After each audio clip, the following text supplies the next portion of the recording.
Hi, everyone. This is Mrs. Shaver. It's Monday night. I've just gotten through grading all of the assignments that were turned in yesterday for last week's work.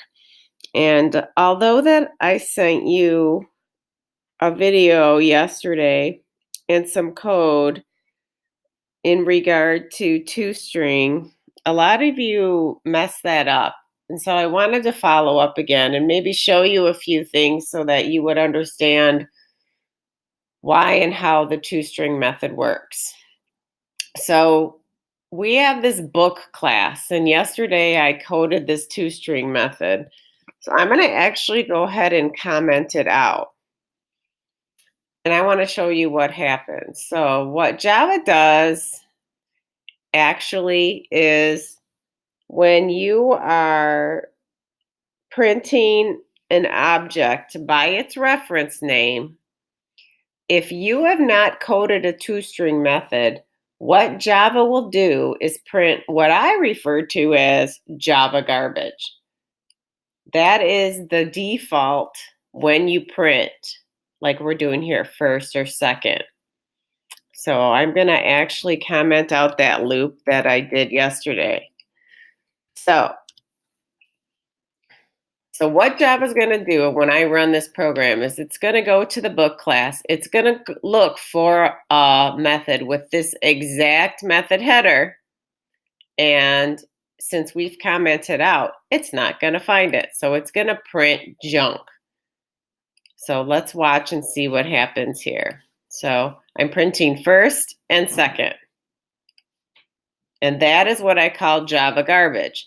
It's not printing for you any meaningful information about first or second. So we can control that by coding a toString method, but it has to have this very exact method header. It has to be public string toString. 2 has to be lowercase, S has to be capitalized, and inside of these parentheses, it has to be empty. So now I'm going to recompile book because now I have control over what gets printed for an object. So now I'm going to run this program again, and now you're going to see that it's going to find in the book class that the toString method is available. And like I said, we're controlling what's being printed. It's going to print title, the actual title, number of pages, and the number of pages. Now, if you do something like capitalize the T in toString, it'll compile. But when you go to run it, your driver program, when you run that, you're going to go back to the Java garbage again. And that is because when Java goes to your book class after you've requested to print one of your objects from your driver program, it cannot find the method with public string, toString with T as a lowercase.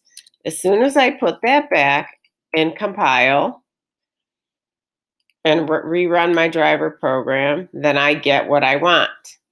Also, you can't put anything in here, like you can't say int x or anything.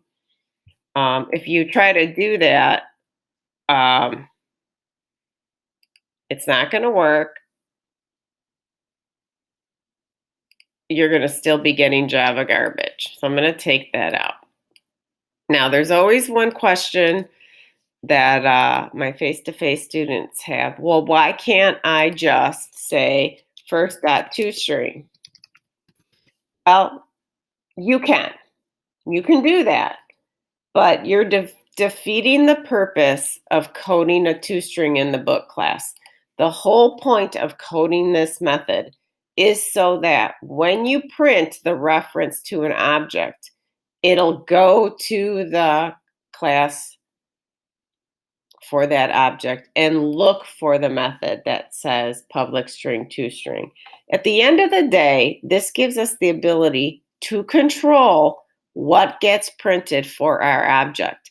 And just think, if you've got about 50 objects and you want to print information we have made it very easy for Java to have a method that has all the required printing information in it. So at the end of the day, this along with other things we're going to do this semester and next semester, there are times when I'm going to tell you to code an exact method header, and it has to be exact. Otherwise, I will have to make you redo it. You need to know how to do this not only for this class, but also for the AP exam. One more thing that I want to point out, and this is what I call a Java norm. I see a lot of you who, when you're doing your constructors, you're leaving out the visibility modifier public. Now, I get it that it compiles, but the Java norm, the normal behavior is to make that public. So that implies that you understand that book objects can be made from outside of the book class, like we do in the driver program here. So hopefully that helps and that clears up a little more about the toString method. I have left a lot of you some really long comments, and I have also asked that some of you redo those projects or parts of those projects.